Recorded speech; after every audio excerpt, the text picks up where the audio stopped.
那个，走这边，这边去资料世界。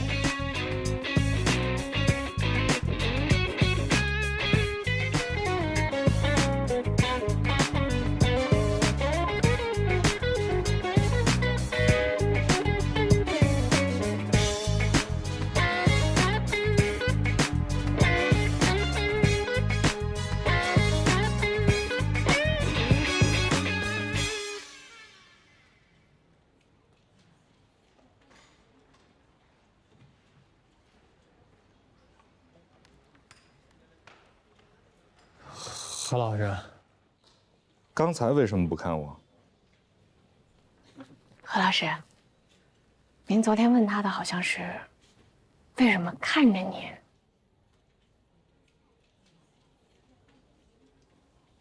我这么可笑吗？没有啊，那你笑什么？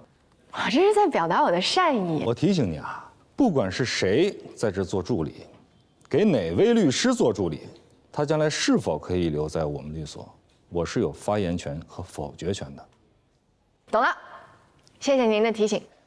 你别觉得有罗宾罩着你，你就可以目空无人啊！我从来都没这么想过。罗宾在哪儿发现的你啊？到我们这儿来当助理是要填履历表的，我为什么没看到你的履历表？你哪个学校的？你们老师是谁？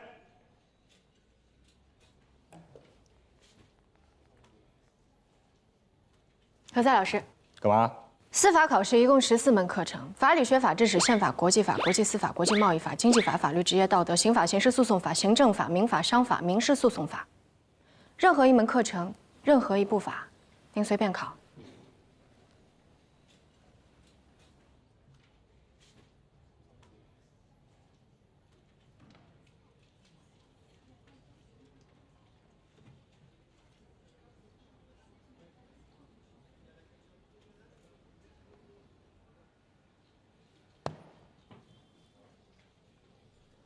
中华人民共和国行政诉讼法全文。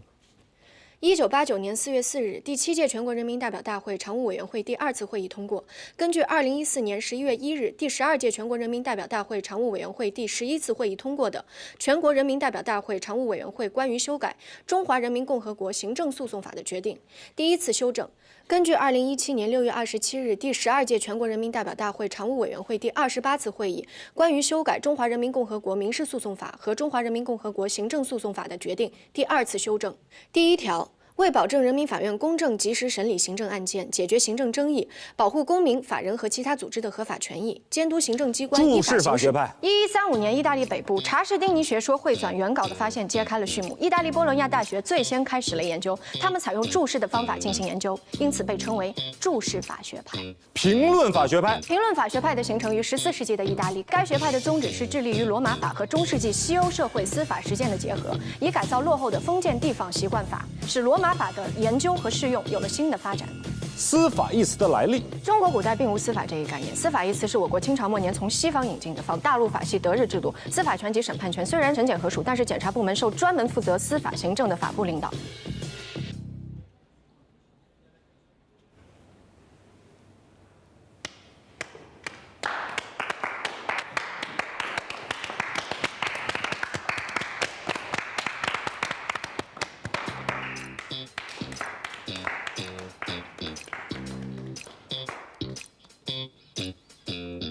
你行了，你能像黛西这样吗？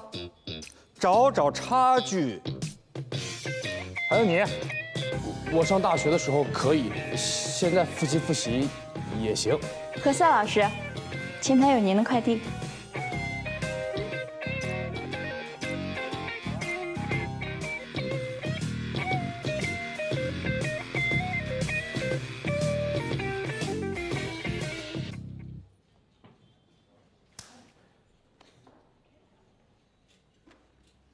你跟何塞怎么了？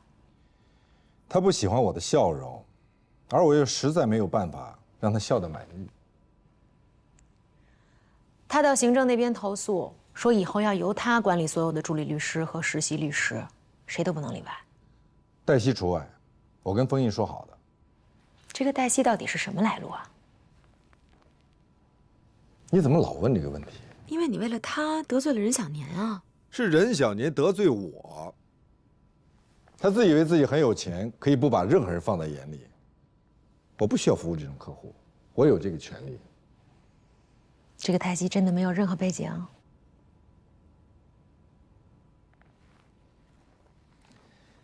如果有人问你这个问题，你就像现在这样，笑而不语。把这个送到资料室，顺便把他叫过来。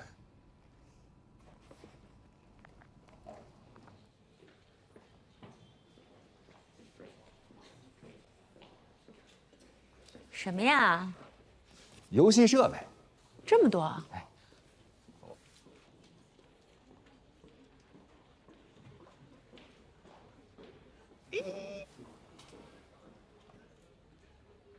陆斌找你。啊，好，我先走了啊。别惦记了，人家不归你惦记，知道不？为什么呀？他是有男朋友，还是你喜欢他呀？你是怎么通过司法考试的？我是高考状元，我每年都拿1等奖学金呢。那你说说看，如果有人为了他跟律所最大最慷慨的客户翻脸，我也会翻脸。任小年他就一混蛋。你果然脑路清奇啊！他之前是何塞的客户，你知道吗？他每次来到何塞办公室要的是你。好，求你了，我错了。咱俩换个话题行吗？为什么要换啊？因为只要你骂起任小年来，你肯定没完没了的，控制不住你自己，一直骂。行，那换什么？我先想想啊。何塞找你啊！快来！别摔了啊！摔了我今天我就练不上了。慢点，装上。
No， 来，再来。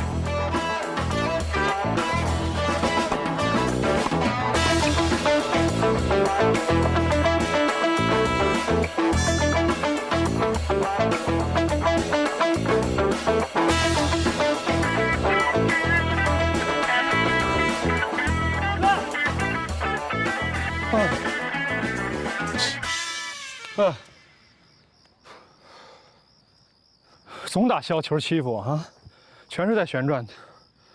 有进步啊，有进步也打不过你。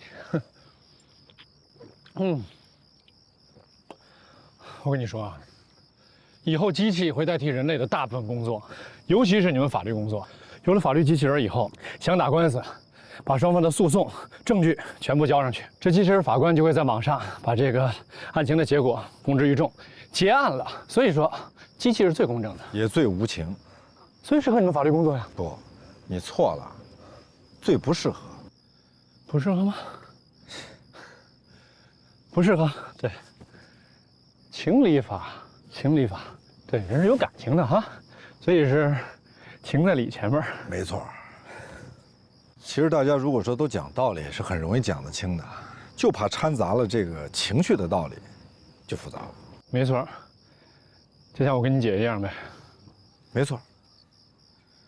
你跟我姐，我亲爱的姐，最近她一直跟我唠叨，说如果不是剖腹产，她应该是我妹妹，我应该是她哥哥，我得让着她。哎呦，这么多年，你怎么两个还争这事儿呢？这事儿我有发言权，我做了深刻的研究啊。这双胞胎剖腹产的顺序，它跟顺产是一致的，只不过有的时候医生这接生婴儿的时候，它是随机的，哪个顺手他先接哪个，所以谁是老大不是你们两个说的算，是人家医生说的算，他是老大，知道吗？不是你今天怎么突然有时间约我打球了？好久没见你了。不会是出什么事儿了吧？让人骗了？哎，我不是傻子，我怎么总让人骗呢？你长得挺像让人骗的。没有，没有。我告诉你，别傻乐，有什么事儿的话，别憋在自己心里，找我。哦，最近见姐了吗？没有，不过前一天到我律所来了一趟，刚巧我没在。啊，他是不是遇到什么事儿了？应该没有吧？好像说是单位出了点什么事儿，应该已经解决了。哦，怎么了？我好久没见小安了，我每次问他，他就跟我说他带小安去旅行了。那我问问他。别，不需要，我都问过了，问了他朋友，他没旅行去。那你为什么不直接去找他呀？他警告我说没有他的允许，我不能去找他。找他的话，他就可以禁止我去见小安。他没这个权利。他有这权利。他说了，他认识全中国最好的律师。他胡说八道。我告诉你，如果一个律师不让一个父亲去见自己的孩子，这个律师根本就不是最好的律师。你怀疑我？我没有。你有？我没。你有？你的助手告诉他了，如果我有任何精神类的疾病，或是有可能影响小安身心健康的疾病，他都可以让法院酌情去处理这事儿，有可能就不让我见小安了。你干嘛？不是你别给他打，我不想得罪他。我给我助理打。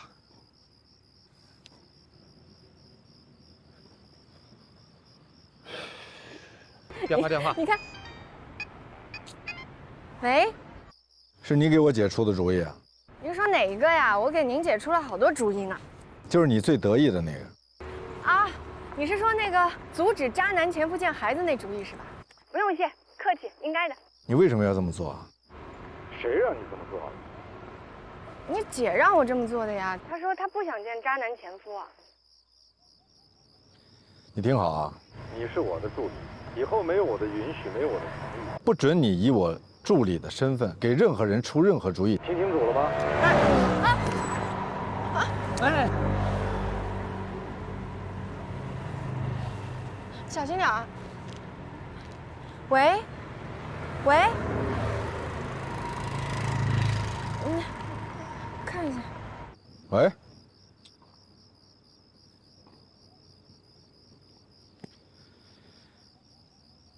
基宇，你应该相信我，我没有让我的助理去给我姐出。我相信你，相信。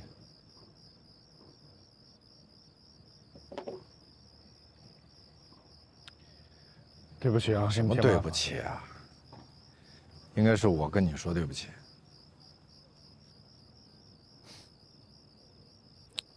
其实想想这事儿吧，我也能理解你姐，能理解的。能理解。那我想请问，你成天能理解这个，能理解那个，那你是想见小安还是不想？我想见小安，我很想，我做梦都想。我想，我知道你姐什么脾气，我不想得罪她，我不想惹毛她。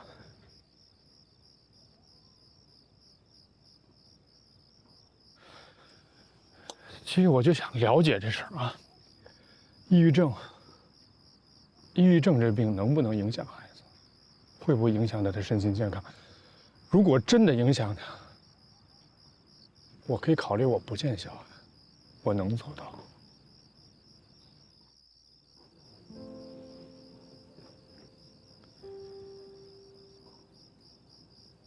明后天我去找罗琦，我跟他谈谈，好吗？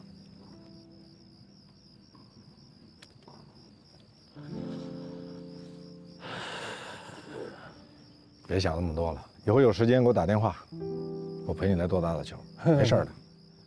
你不说了吗？我被人骗的时候才能找你。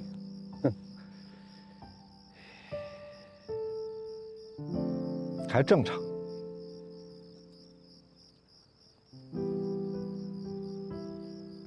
罗宾他绝对不可能是这种人。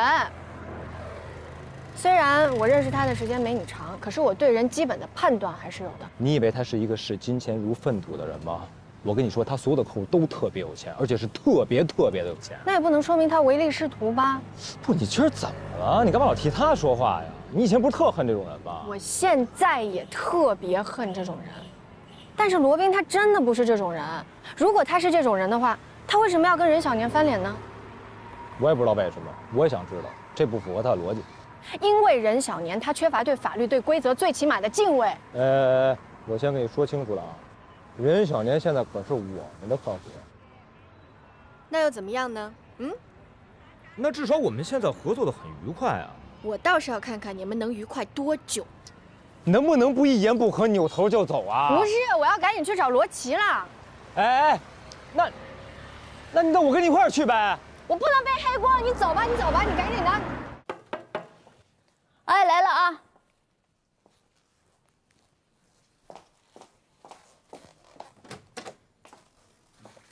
怎么招呼都不打就来了？小安呢？我给他买的奶黄包。哦，去同学那儿过生日去了。啊，这么小的孩子就聚众过生日啊？对呀，现在从幼儿园就开始了。那放冰箱了啊？啊，放冻箱啊。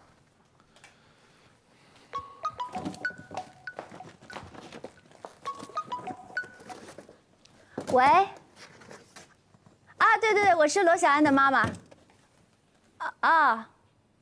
你们快结束了是吧？那我马上过来接她。谢谢您啊，一会儿见。哎，再见。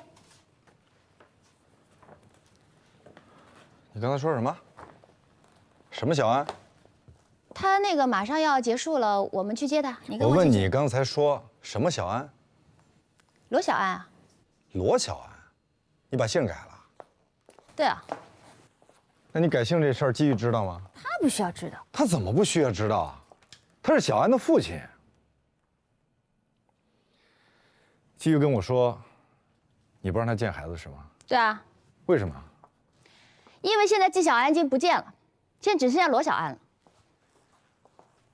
姐，你不能这么做，你不能这么做，你知道吗？我知道你们是兄弟，所以这件事情我也不准备告诉你。所以你就去找我的助理了，是吗？对啊，你助理挺好的，人好心好，也非常能干，这小嘴巴巴巴的，可不比你当年差。我告诉你，以后你不要再找他，我也跟他说了，不让他管你的事儿。行，不找他了。我忘了我弟弟是胳膊肘往外拐的。姐呀，你听我的，你不能这么做，你真的不能这么做。罗大律师，我现在已经这么做了。那也不行。我告诉你，即便是夫妻双方离婚了，父母任何一方也不应该把孩子的姓给改了。那就去告我吧，把灯关了。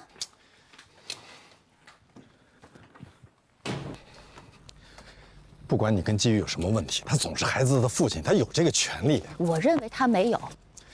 这是法律赋予他的权利，不是你说没有就没有。你在跟我说法律吗？对，我在跟你说法律。你再这样，他可以告你的。那为什么不告我呀？那是因为他不愿意伤害你。那就让他伤害自己吧。你真的不能这样，你不能再刺激他了，他刚好一点点。所以不能见孩子，这个病得慢慢养。这，哎，你去哪儿？你告诉我，我去送你，咱们路上说好吗？不要，我不想听你唠叨一路。罗琦，我告诉你，我之所以这么跟你说，就是不希望你后悔，你知不知道？我后悔的事情已经做得很多了，不差这一件。你怎么？你让开点啊，小心我压到你的脚。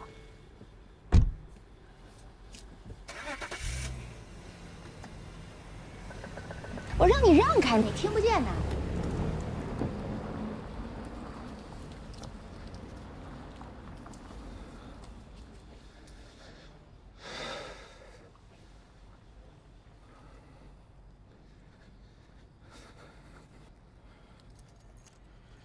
哎，师傅，就这儿，停。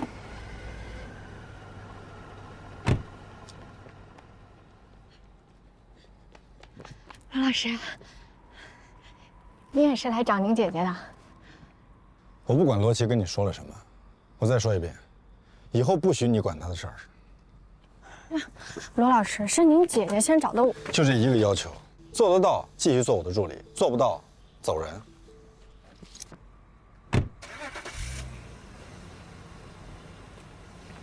如果决定了继续做我的助理，马上去了解一下夫妻离婚之后孩子改姓的法律知识，明天一早给我。靠边点，别压你脚。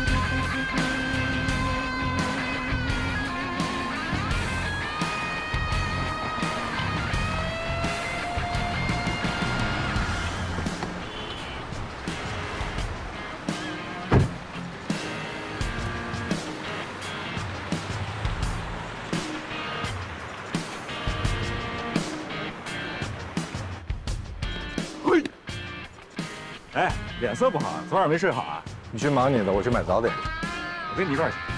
你不是已经买了吗？是我这已经买了，但是你没买呢，陪你去。你这有什么事儿吗？我就因为没事儿，所以才有时间陪你买早点。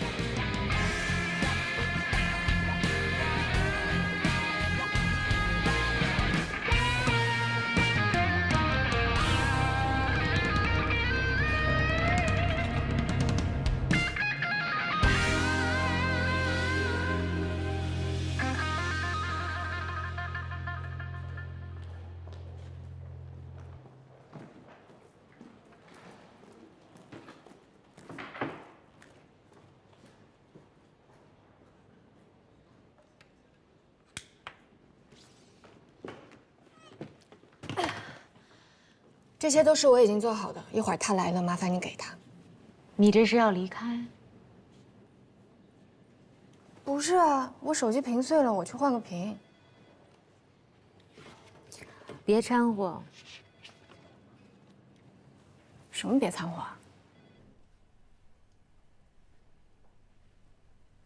你见过季玉了吗？谁是季玉啊？季玉是谁你都不知道？罗琦的前夫，罗宾的前姐夫啊，就是那渣男啊！创业失败能叫渣男吗？哎，这是什么奖杯啊？他们俩是留学时的校友，蝉联过好几届学校网球双打冠军。罗琦和季玉是闪婚，罗宾是他们的伴郎。婚礼上，罗宾既代表新娘致辞，又代表新郎致辞。那他们为什么离婚啊？罗琦是怎么跟你说的？他没有细说，我也就没有细问。是不是？不是。没有人出轨，也没有小三。那是为什么？如果你见过季玉，你就知道了。老有人跟我说你跟你的助理，我没兴趣知道。我也没兴趣知道。啊，我要是你啊，任小年要跟我说要把黛西炒了，我也跟他翻脸。你别总以为我对你有意见，对吧？其实都是因为任小年对我有意见。什么时候开始有的？嗯？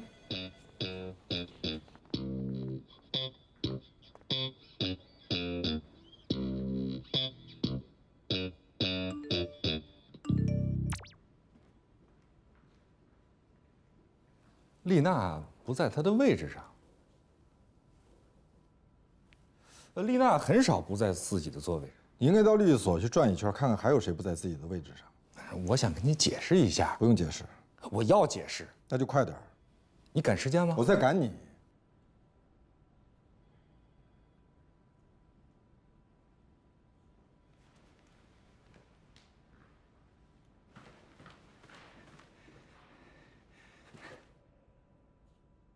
你昨天见到罗琦了吗？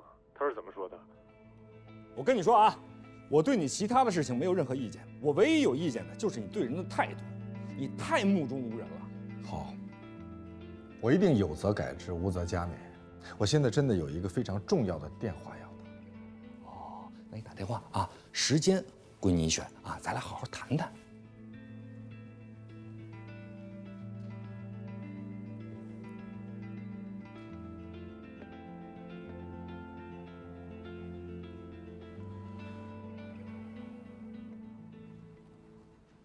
请问你又有什么指示？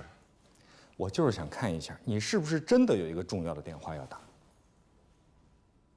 正在打，我就说一句啊，我刚才呢检讨了一下我自己，我发现你我之间，我的确也是有责任，所以从今以后，如果你发现我有什么做的不对的地方，你一定要告诉我，我也会有则改之，无则加勉。你现在最大的问题就是太没有眼力见儿。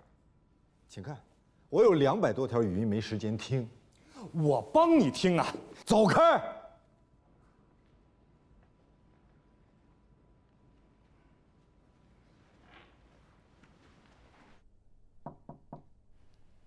我刚才跟你说的，千万不要告诉罗宾。好。大白天的锁什么门？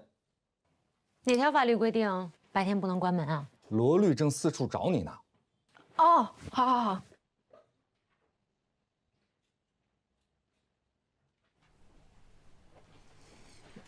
把门开着。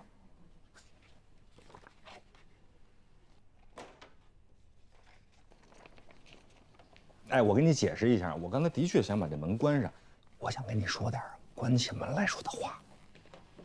什么话？算了，还是开着吧。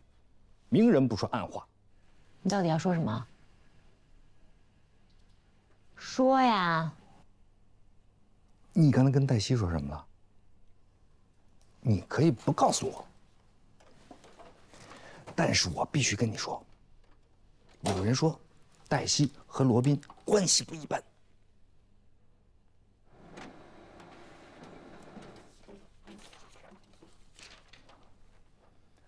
好，当我什么也没说。哎，我今天早上碰见罗宾了，但是我发现他气色不太好，好像挺懊恼的样子。那是因为他一大早上就碰见你了。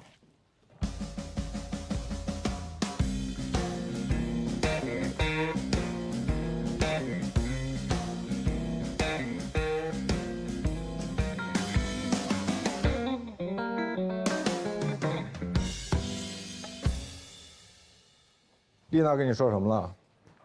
没有人跟我说什么。那就是说了。您这是猜测。不，我原本做好了一上班就听到了你辞职的喜讯。我不辞。我现在出去一趟，我桌上有一份150页的合同，你来负责校对，并且出具律师意见。您去哪儿啊？你问多了。不是，我的意思是，我可以去和罗琦姐好好聊聊。打住！如果不是你出谋划策，罗琦还真想不出这么狠的招。是你姐把你前姐夫描绘成了一个渣男，那你就信了？啊？所以给他出这么损的招？我错了。那他有没有告诉你，到底为什么不让孩子见父亲？你告诉我。我不知道啊。你不知道你就乱给人出主意。我这是凭常识。如果一个母亲不愿意让自己的孩子见父亲，一定有她的道理。那你要问，让他说出那个道理，然后判断那个道理是不是符合法律。怕戳到他痛处。这不是理由。倒是你，我觉得你才应该问，因为你们才是家人。那150页合同，希望我回来之前你已经做好。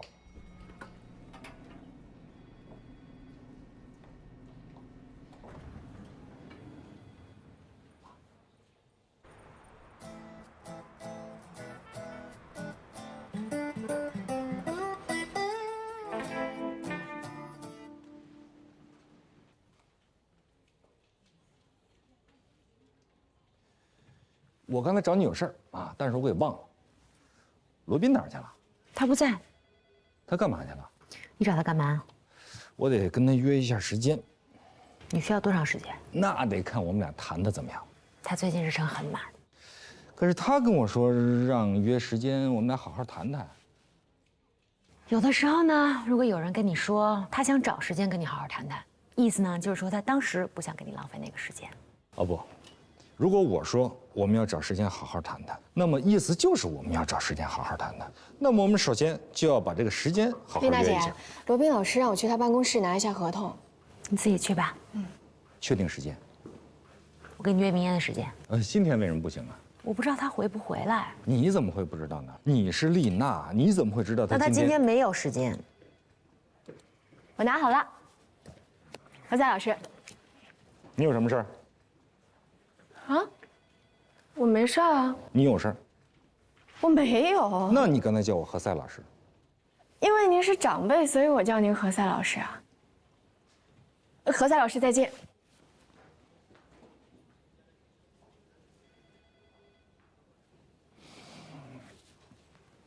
长辈儿，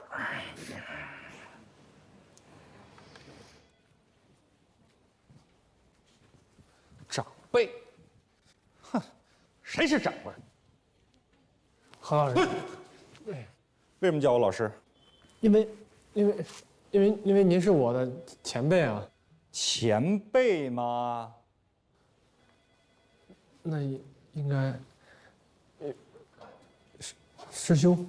对。以后叫我师兄。哎，何师兄。罗宾呢？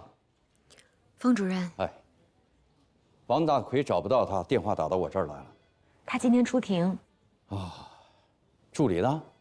说是不接电话，也不回电话，怎么个情况啊？黛西她手机坏了，她现在正在修呢。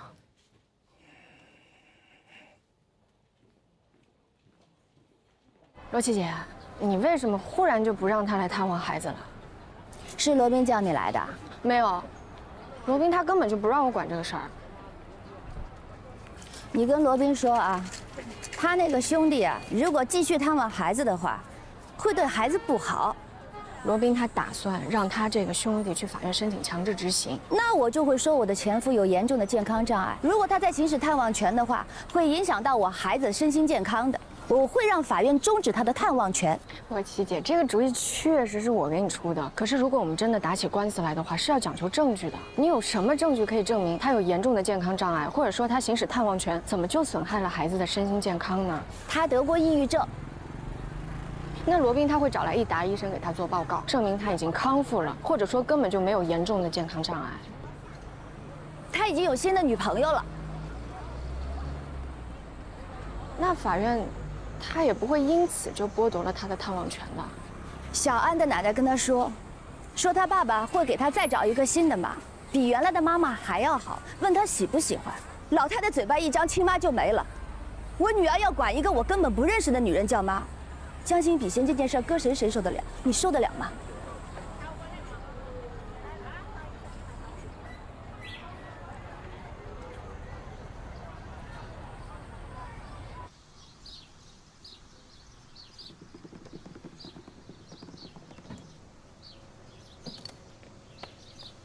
罗律，那个您会律所吗？我搭上您。对不起，我不回律所。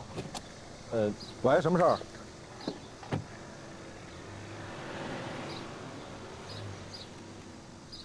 我觉得您应该好好的跟您的前姐夫谈谈他再婚的事儿。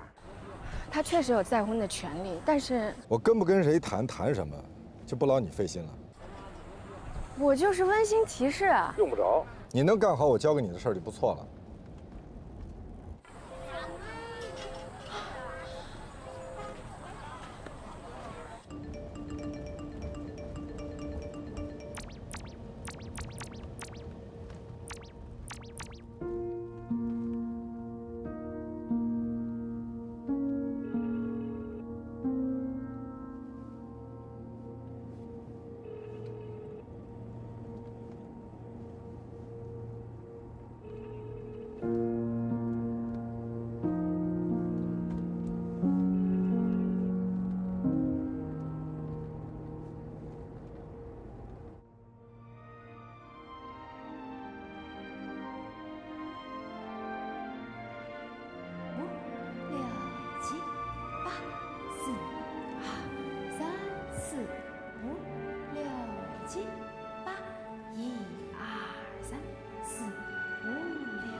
喂，你怎么找到这儿来了？这儿很难找吗？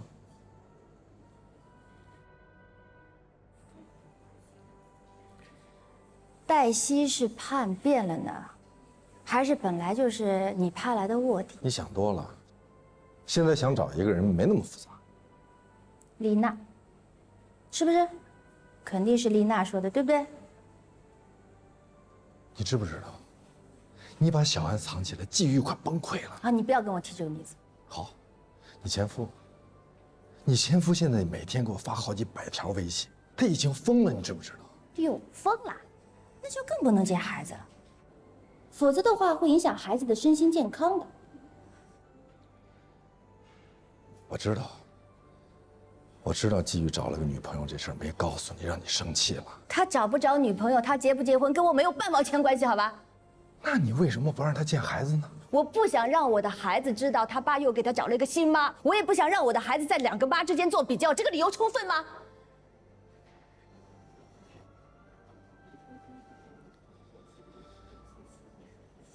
姐，你这理由我能理解，但是我必须得告诉你，这个理由在法律上它不成立。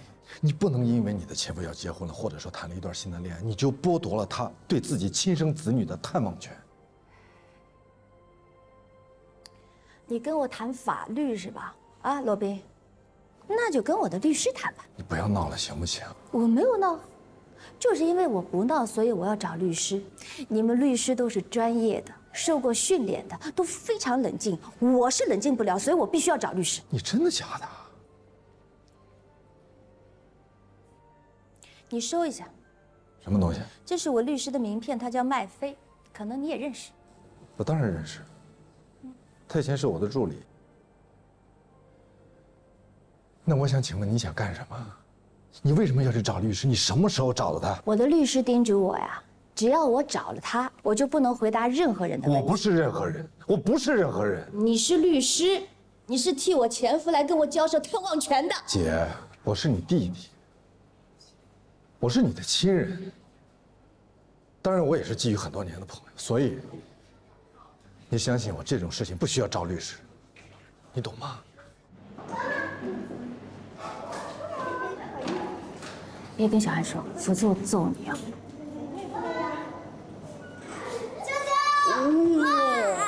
哎呀，有没有想舅舅？想了，怎么想的？睡觉都想。哦，真的假的？真的。好吧。小安妈妈，小安最近好像情绪不太好，人家长工作再忙，也要多陪陪孩子。还有这个。谢谢，没事。谢谢舅舅。这是舅舅买给你自己的啊，千万不要给妈妈，最近妈妈不乖。来，先放里。好。你又不怕被别人看见了啊？看就看见呗。哟，那万一廖主任找你麻烦呢？他看不见，他正会儿陪客户吃饭。罗宾找你啊？不接了，下班了。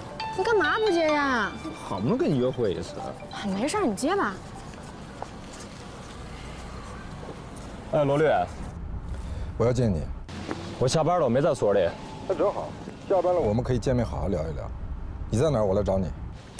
是这样，我今天晚上安排事儿了，我们可以约其他时间见面吧，好吗？你知道我找你什么事儿吧？是因为罗琦吧？没错。所以你躲是躲不了的。我并没有躲，我只是今天晚上有事儿，您给我约其他时间吧，谢谢。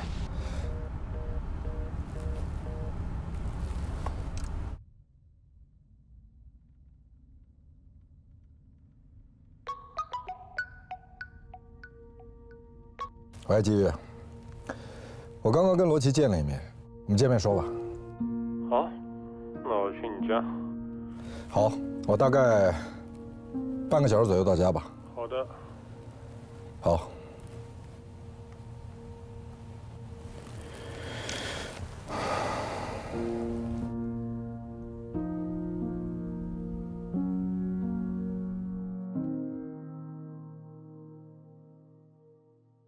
这事儿啊，跟你没关系。怎么跟我没关系了？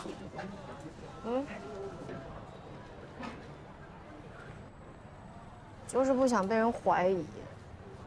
不想被谁怀疑啊？罗宾啊？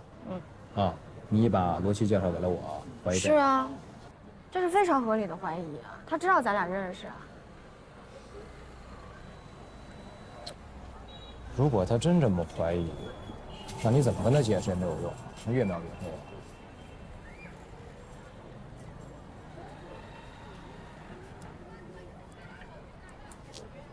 哎，要不然，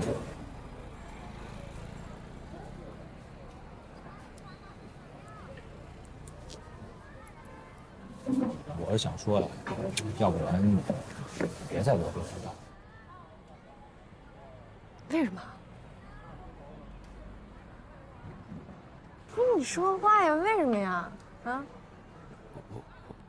我是怕你为难，我不想让你夹在我跟罗宾中间。那为什么是我别干了呢？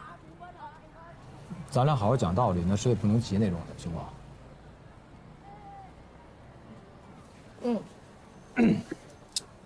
你看啊，我过了司法考试，我有律师资格证，我再过上几年呢，就能成为初级合伙人了。我再熬上几年，等我有了名气，有了人脉，我就可以自己开业了。我以我自己名字命名一个律师事务所也是有可能的，对吧？是你不一样啊，你连司法考试都没法参加。那如果不是罗宾罩着你，你能去律所上班吗？那除了保洁员或者勤杂工什么的，你什么都干不了。那可是现在连招个行政那都需要大学本科。哎，别，你干嘛？你看又来了，哎。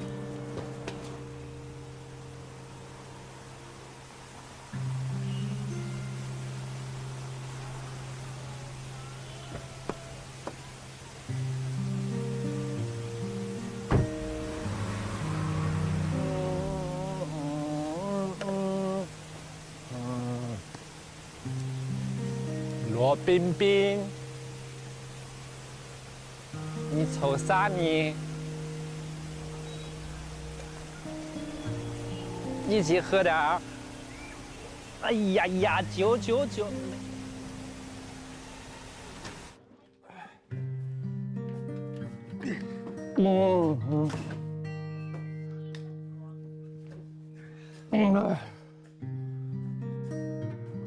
什么温柔，有点拉胯了。哎呀，这真快，就这么给摔着了。罗宾，你先躺会儿行吧？我给你弄点喝的醒醒酒。那跟罗琦聊的怎么样？同意我见小安了。等你醒了，咱们再谈好吗？我现在醒着呢。我跟你说，我今天去他那儿了，去找小安去了。人家全大市大爷没让我进。我说我干什么呀？我说我找我孩子。他说孩子谁？我说纪晓安。他说纪晓安。我说对，我就把小安的这个身份特征、生日什么全都告诉他。我说你进屋去，你去给我问问。你看他出来跟我说什么？给我笑死了。跟我说没有纪晓安，我们这儿有罗小安，好笑吧？我后来仔细一想。他把小安姓都给改了，随你姓了，罗小安。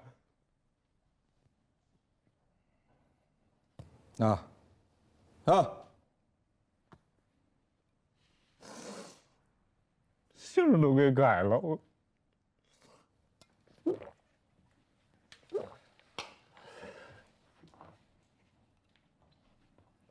你有女朋友了？啊？恭喜你啊！谢谢。不客气。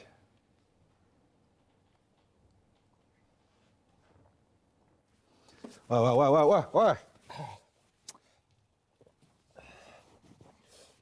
不是，你怎么知道的？罗琦告诉你的。他罗琦怎么知道的？不是，你为什么不告诉他呢？没想好怎么告诉呀？怎么说呀？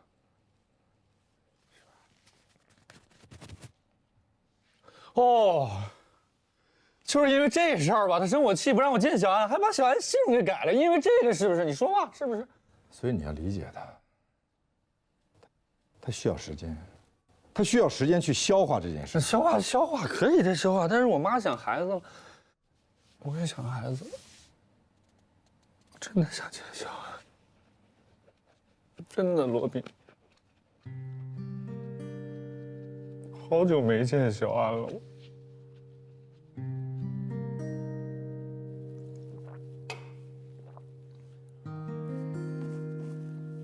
我也赶了。来，乖，躺这儿，躺这儿，躺下。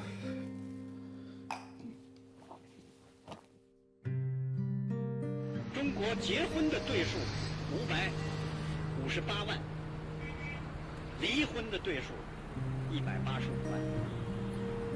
过去有一句老话叫“三人行必有我师”，套用现在我们的结婚率和离婚率叫“三对成必有所失”。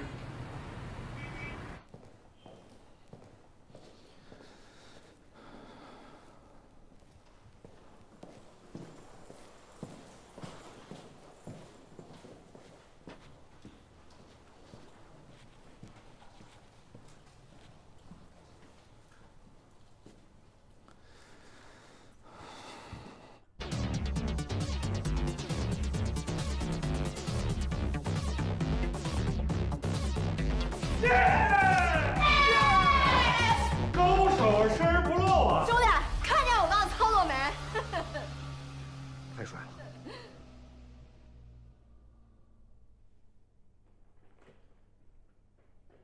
大婶，留步！我都已经校对好了，但是我们千万不能签，因为这里面有特别多的坑。人家对方公司的法务投诉你说你一直不回电话。关于麦飞担任您姐姐律师的事儿，我想跟您解释。你不用解释。他不是针对您，而是因为我说了不用解释。你怎么老不听别人解释呢？我之所以每天比大家早一点来办公室，是因为我有太多的工作要处理，我没有那么多时间花费在听别人解释上。况且，解释不解决任何问题。我解释不是为了解决问题，而是为了避免造成更多的矛盾还有误会。你只需要告诉我你的决定。你是决定继续留下来当我的助理，还是因为你的男朋友麦飞在做罗琦的律师而打算退出？我尊重你，无论你决定留下还是退出。您什么时候知道麦飞是我男朋友的？我一直都知道。你不用担心，我不会告诉别人的。我不退出。OK， 那就请你马上联系对方当事人的代理律师麦飞先生，确定一下我们双方的见面时间。好，罗老师，我早就已经跟麦飞约定好了，我们各为其主，绝对不会参入个人的感情。我不知道你们的约定，也不关心，我只看结果。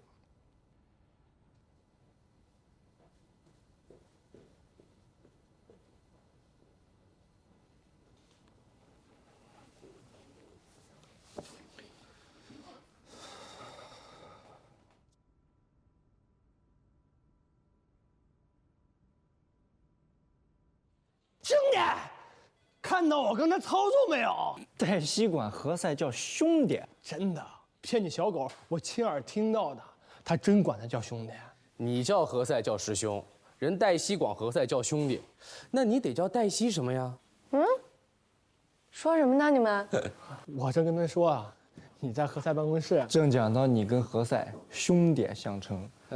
哎，对了，昨天好几个客户打电话过来找你啊，我可都帮你打掩护，说你去上厕所了啊。没有肉的，只有素的。谢谢啊。最后连封印都过来找你了，问你去哪儿了。都惊动封印了。我估计啊，是王大奎那边的法务给你扎的针儿。谢谢啊。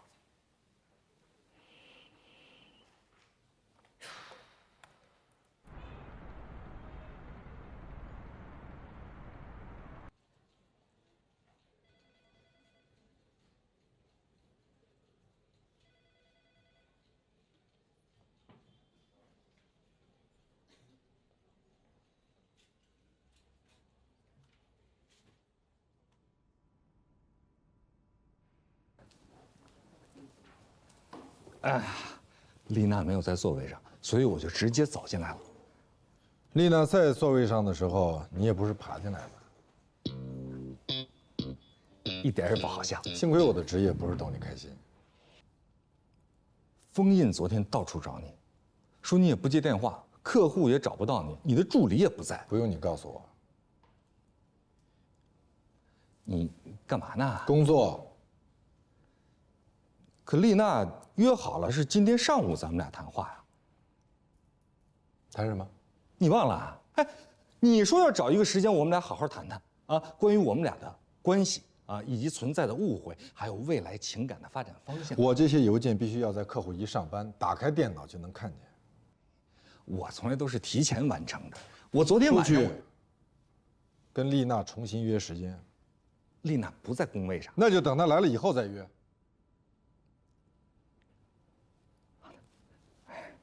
耿子，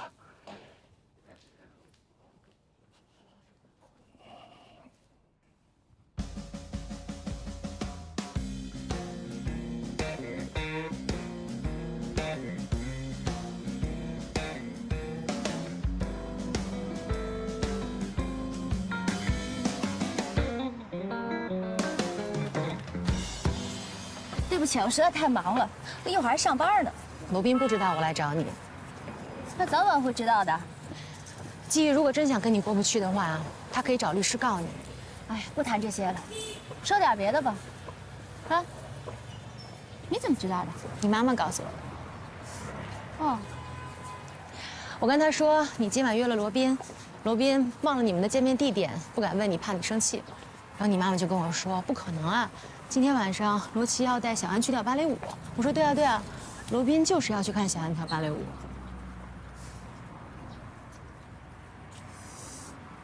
我说句真心话，你别介意啊。也许我会介意呢。那我就不说了。我不介意。我介意。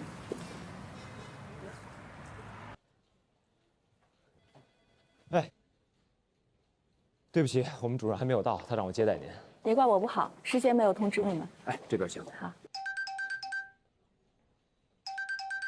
没关系啊，你可以接电话的。哦，不重要。您这边请。您所拨打的电话已关机。Sorry, the subscriber you dial is power off.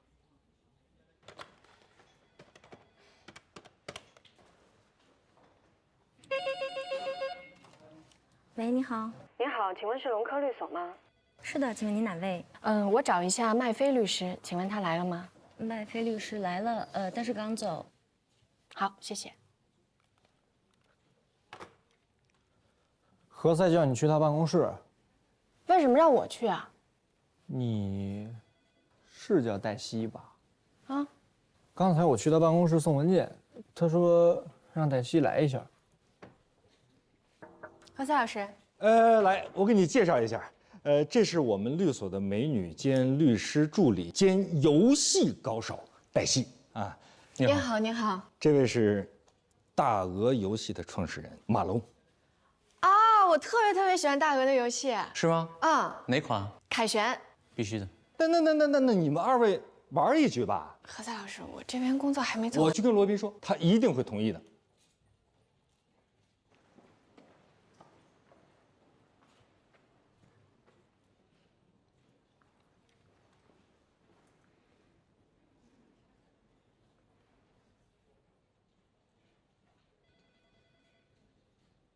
哎，我正找你呢，你收到校友会的邀请了吗？我不会去的。为什么？有什么可去的呢？大家不是在律所碰到，就是在法庭碰到，混得太熟了，以后还怎么为了自己客户的利益争得你死我活、鱼死网破呢？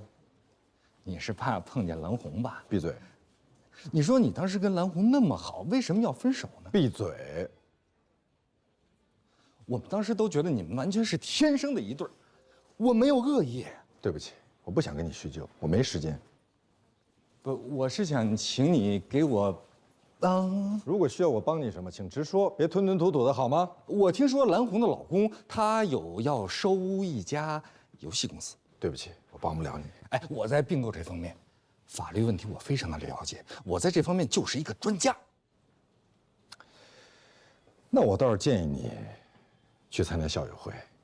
并且期盼上天能够安排让你邂逅一个某上市公司老板的太太，你去毛遂自荐，告诉他你有这方面的能力，并且他正巧有这方面的需要，或许他会找你。哎，不，你误会我。那你能不能别绕来绕去的让我误会你呢？是这样啊，我呢，有可能很快要做一家游戏公司的法律顾问，而这家公司呢，有可能被别人收购。但是在这众多的打算收购这家游戏公司的公司当中呢，有一家上市公司，这家上市公司的老板呢，恰好是蓝红的老公。也就是说呢，我在不久的将来，有可能会跟蓝红老公的公司有很多工作上的接触。请问这跟我有什么关系？你看啊，你我之间多多少少的有那么一丝丝的矛盾。何在，你听好，再有矛盾，我也不会到你的客户那儿去说你不好。你承认咱们之间有矛盾了，你终于承认咱们俩之间有矛盾了，但是没关系啊，有矛盾没关系，有人的地方它就有矛盾嘛。大哥，我的重点是，我不会到你的客户那儿说你不好，我并没有谈我们俩有没有矛盾。不，那你说咱们俩之间有什么矛盾呢？出去，这个话题不再谈了。你找丽娜约我的时间，她没有在位置上。我说过了，那就等她来了再约。哎，你说最近有点奇怪啊，昨天你消失，今天她消失，这是怎么回事呢？别生气，别生气，别生气啊，别生气！哎，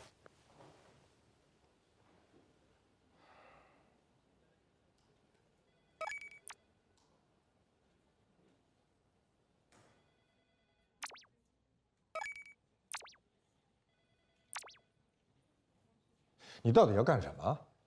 我没有要偷看，我只是想离你再近点。我能听得见，我怕别人听见。怕别人听见的话，我奉劝你压根儿就不要说出口。你看哈，是这样的，你看上学的时候，我跟蓝红之间关系一般，是吗？你这么理解啊？那你的理解力真的从小的时候就严重出现了问题。你们俩关系不是一般，你们俩是相互鄙视。我早就看透了他了，对不对？我当时我就反对你们俩，但是你没有听我的建议。我庆幸没有听你的建议。所以啊，你没有听我的建议，所以造成了你这段失败的爱情。如果我听了你的建议，我现在也和你一样，根本就不知道什么叫爱情。我当然知道什么是爱情。什么叫爱情？爱情属于所有人，但是爱情分真爱和假爱。在天愿为比翼鸟，在地愿为连理枝，忠贞不渝，这才叫真爱。你的意思是从一而终？不，我说的是忠贞不渝。那如果两个人接触了一段之后才发现并不合适呢？那他们就不是真爱。哎，像你跟蓝红之间，那就不叫真爱。按照你的逻辑，真爱只有一次。对。那如果说你真爱这个人，他不幸离世了，那么是不是就意味着这一生他不再接受其他人了呢？不，我不是这个意思。那你什么意思？明明你刚才说的真爱只有一次。不，我的意思是哈，如果一个人他同时爱上了很多人啊，那他这就不叫真爱。但是一个人爱上了另外一个人，另外一个人消失了，比如说离世了，那么这个人当然可以再去追求他新的爱情，不然的话，那就是泯灭人性了。那你就不应该说真爱只有一次，应该说真爱是一次只能爱一个，爱几次就应该有几次真爱。对，你们俩在这讨论什么呢？爱情。我没听错吧？你们为什么要讨论你们认知范围之外的事儿呢？你们既不懂，又不擅长。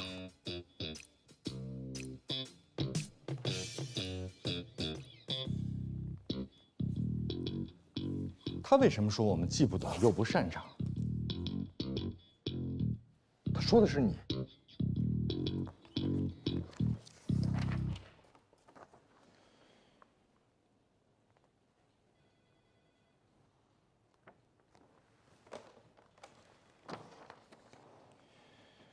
我找黛西。黛西她没有在工位。她去哪儿了？我知道她去哪儿了，我去帮你叫她啊。资料室。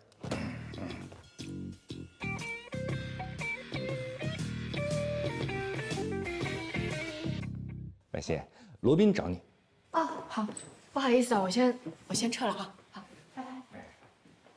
我离婚的时候扔你家2箱东西，你没给扔了吧？在衣帽间有一个大箱子，上面贴着你的名字。哎，机遇找着了，行了，挂了啊。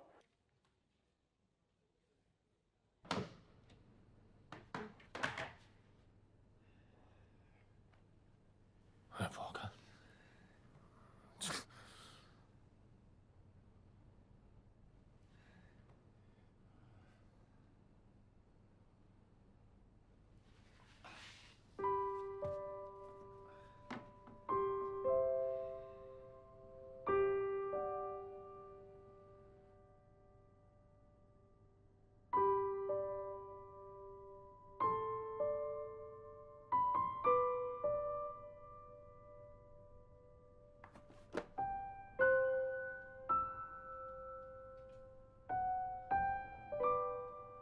白金红的专利已经申请了下来，你马上跟麦琪联系一下，约定去法院的立案时间。好，诉讼材料准备的怎么样？都已经准备好了。喂。